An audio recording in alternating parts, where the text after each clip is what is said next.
Now let's move toward the one of the most important topic in the TSBDA Unit 1, which is data science life cycle. Data science क्या है हमने पढ़ लिया, information science क्या है हमने पढ़ लिया, बिजनेस इंटेलिजेंस हमने पढ़ लिया, 5 V's पढ़ लिया.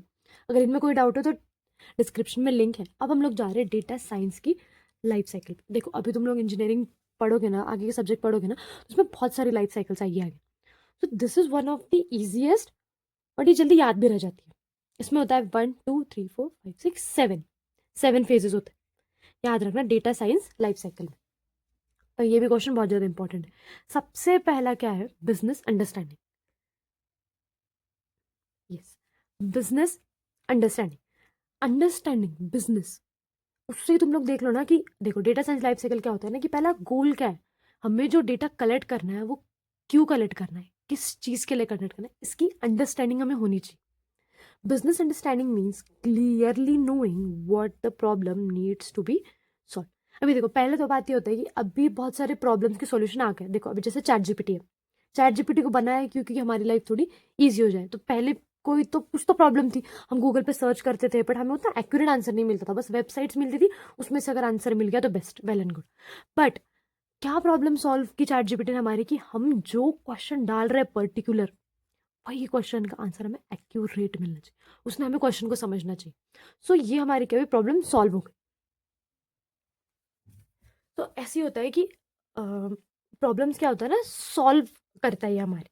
तो क्या प्रॉब्लम हमें सॉल्व करनी पड़ी और क्या प्रॉब्लम आ रही थी, इसको हमें समझना बहुत इंपॉर्टेंट है. आइडेंटिफाइंग द बिजनेस प्रॉब्लम और गोल.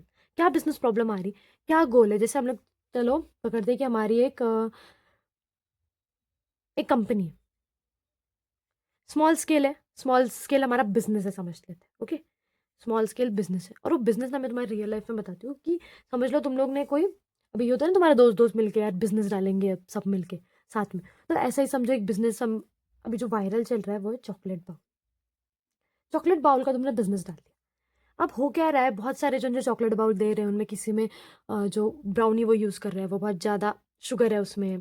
तो तुम्हें समझना चाहिए कि प्रॉब्लम क्या है. कि दो जगह पे पापा चॉकलेट बाउल मिलता है बट वो ना बहुत एक्स्ट्रा स्वीट है. और उन वो लोग चॉकलेट भी जो यूज़ करते हैं ना वो प्रीमियम क्वालिटी के नहीं, लो क्वालिटी की चॉकलेट यूज़ करें. So what you will do is कि तुम अब जो तुम्हारा ओपन करने जाओगे ना बिजनेस, उनमें तुम जो ब्राउनी का जो शुगर है वो ब्राउनी का शुगर तुम लोग लेस डालोगे, ऊपर से जो चॉकलेट तुम लोग यूज़ करो वो प्रीमियम क्वालिटी की डालोगे. तो ये तुम्हें क्या करना है, आइडेंटिफाई करना है. Business understanding, understand how the solution will help the organization. भाई कि भाई ये सॉल्यूशन अगर हमने डाल लिया तो क्या होगा, हेल्प कैसे करेगा वो हमको, वो क्या करेगा, हमारा प्रॉफिट क्या कर देगा, बूम कर देगा ना, बराबर. तो अभी इसको हम पिज्जा सेल्स की तरह समझते हैं. अब pizza shop wants to increase sales. अब उसको क्या करना है, सेल्स को इंक्रीज करना है. The goal is to find which pizza sells most on weekend so offers can be plan. अब उसको क्या करना है, बिजनेस अंडरस्टैंडिंग. उसके पास डेटा है पिज्जा सेल्स का.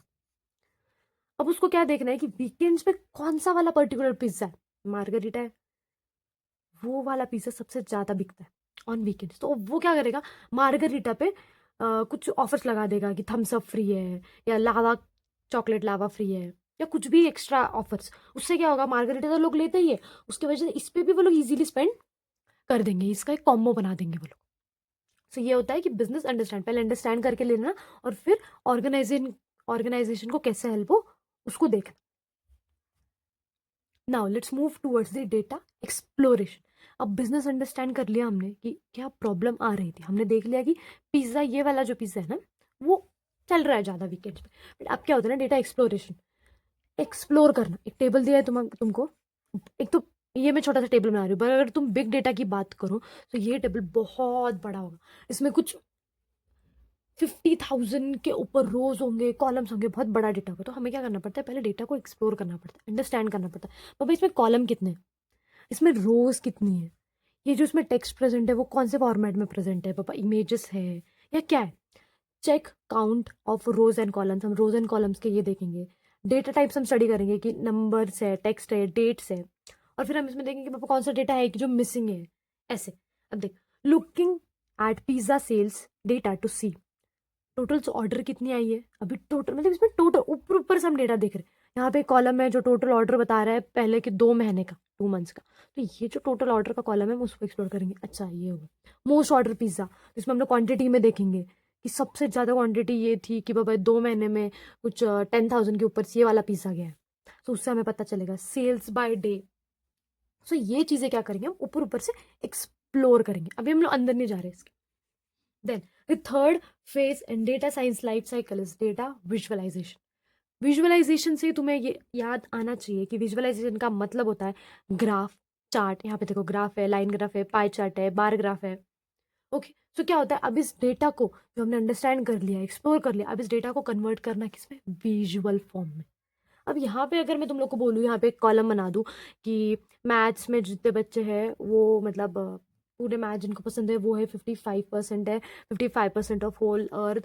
फिर उसके बाद मैं बोलूँगी कुछ फिजिक्स इतने लोगों को पसंद है, केमिस्ट्री। तो थोड़ा तुम लोग को विजुअलाइज करने में प्रॉब्लम होगा, बट वही अगर मैं ये पाई चार्ट में लिख दूँ कि बाबा मैथ्स इतने में से इतने यहाँ से यहाँ में बच्चों को मैथ्स पसंद है, तो तुमको अरे बाप रे, आधे से थोड़ी कम पॉपुलेशन को मैथ्स पसंद है। तो ये क्या होता है, विजुअलाइज करने में ईजी होता है। तो यहाँ data visualization mean showing data in charts and graphs, converts data into visual forms, help non technical people understand data. अभी देखो कुछ होते हैं तुम्हारे जो फ्रेंड्स होंगे जिन्होंने लॉ ले लिया होगा, तो ये लोग जो होते हैं वो नॉन टेक्निकल वाले होते हैं, हम तो टेक्निकल वाले। तो उनको ये टेबल्स वगैरह नहीं समझ में आता, ये परसेंटेज वगैरह नहीं समझ में आता, उनको क्या समझ में आता है, चार्ट्स। तो उनके लिए इजी पड़ता है। Using a bar chart to show which pizza is most popular. ये जो बार चार्ट है इसमें पिज्जा के नाम है नीचे, समझ मार्गरीटा है, ये पनीर वाला है। तो ये जो सबसे बड़ा जिसका बार दिख रहा है वो है मार्गरीटा। तो ऐसे हम एनालाइज कर सकते हैं इजीली, देख के ही पता चल रहा है हाँ नहीं मार्गरीटा सबसे ज्यादा बिका है 2 महीनों में। Yes, so this is the third phase. अब देखो the fourth phase is data cleaning. Simple से मैं इसके थ्रू तुम लोग को समझाती हूँ। कोई टेबल है उसमें जो कोई कोई वैल्यूज है वो नल है, मतलब है ही नहीं, मिसिंग वैल्यू, यहाँ डेट ही नहीं लिखी हुई इसकी, यहाँ टोटल अमाउंट ही नहीं लिखा हुआ, तो इसको फिल करना क्या, fix missing values. Data cleaning क्या होता है, data cleaning process of removing errors and to make it useful. इसमें क्या क्या होता है, फिक्स मिसिंग वैल्यूज, ये मिसिंग वैल्यूज को फिक्स कर दो। यहाँ देखो मोनिका रॉबर्ट प्लेमाउथ 37, फिर से यहाँ पे मोनिका रॉबर्ट, ये डेटा क्या है, रिपीट हो रहा है फिर से ये क्या हो रहा है, स्टोरेज भी ज्यादा लेता है। तो हम लोग इसको क्या करेंगे, रिमूव डुप्लीकेट रिकॉर्ड्स। तो डेटा क्लीनिंग में हम सब ये कैरी करते हैं। अब देखो यहाँ पे भी 1 2 और यहाँ पे उसने 3 लिखना चाहिए था, उसके बदले उसने THREE लिख दिया। ये जो कॉलम है वो सपोर्ट करता है इंटीजर को, और यहाँ पे बीच में स्ट्रिंग आ गया, तो ये क्या दिखा देगा, एरर दिखा देगा।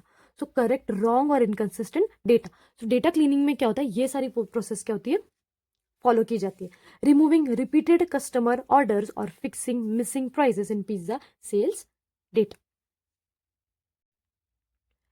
Now fifth page is feature engineering. Data clean कर लिया, अब फीचर इंजीनियरिंग में देखो क्या होता है, रॉ डेटा यहाँ पे फीचर्स है, फीचर्स का मतलब है ना, तुम लोग कॉलम ले लो, इस पूरे डेटा में से इतना बड़ा मैसिव डेटा, उसमें से कुछ ही फीचर्स या कुछ ही कॉलम सेलेक्ट होते हैं और वही कॉलम जाते हैं आगे इनसाइट्स को। अब मैं तुम लोग को एक एग्जाम्पल दे देती हूँ। देखो क्या होता है, कभी कभी किसी ने डाला होता है डेट ऑफ बर्थ और एज भी, और फिर उसके बाद उन्होंने डाला होता है उनकी hobbies.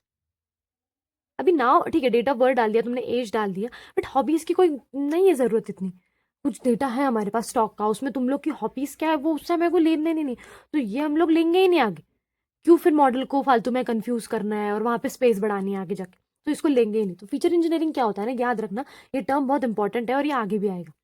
Feature engineering is a process of selecting, creating और मॉडिफाइंग फीचर्स। फीचर्स मतलब क्या, कॉलम्स। पहले तो क्रिएट करना या उसी जो पहले कॉलम्स पर उसमें से कुछ सिलेक्ट करना और मॉडिफाई करना, to help machine learning model learn patterns more effectively. कैसे होता है, अगर 5 रोज है, 5 कॉलम्स है सॉरी, उसमें से बस अगर तुम 3 कॉलम दे दो जो मोस्ट इंपॉर्टेंट है, उसके ऊपर भी वो जो इनसाइट्स बनाएंगे, उसके ऊपर जो पैटर्न बनाएंगे, वो क्या होगा, यूजफुल होगा।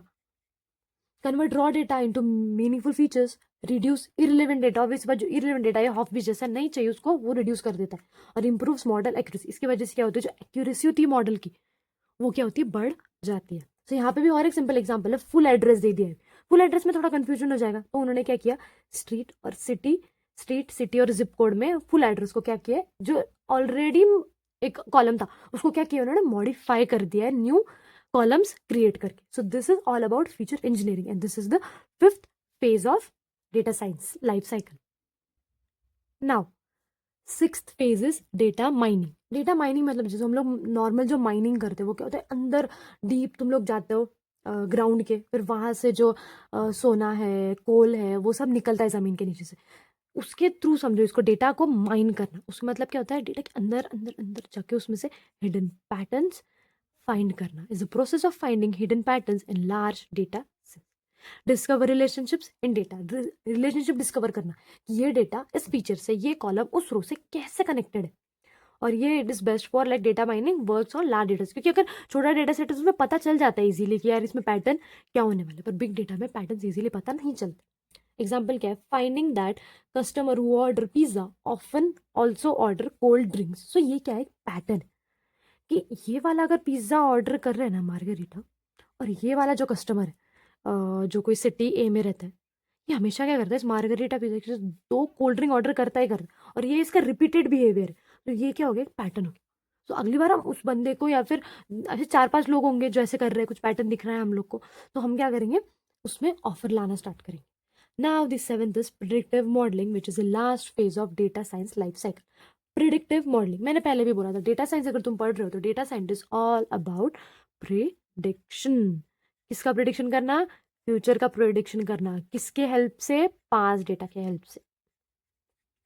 Okay, predictive modelling uses past data to predict future outcome. ये मैंने यहीं पे तुम लोग को एक्सप्लेन किया कि पास्ट डेटा को यूज करके ये करता है, प्रिडिक्ट करता है फ्यूचर आउटकम्स को। यूज मशीन लर्निंग एल्गोरिदम तो क्या करता है, ये सब करने के लिए एल्गोरिदम्स यूज करता है, और क्या करता है, प्रिडिक्ट फ्यूचर ट्रेंड्स। अब देखो इसका एग्जांपल क्या है, predicts next month pizza sales based on previous sales data, कि बाबा लास्ट मंथ में कितनी सेल्स हुई थी, उससे हम लोग प्रिडिक्ट करते हैं कि बाबा अगले महीने कितनी हुई, या फिर हम 2024 के दिसंबर मंथ में कितनी सेल्स हुई थी, उससे हम आराम से प्रिडिक्ट कर सकते हैं कि 2025 के दिसंबर मंथ में कितनी सेल्स होगी। सो या this was all about the 7 phases of data science life cycle. इनको भी अच्छे से पढ़ के जाना।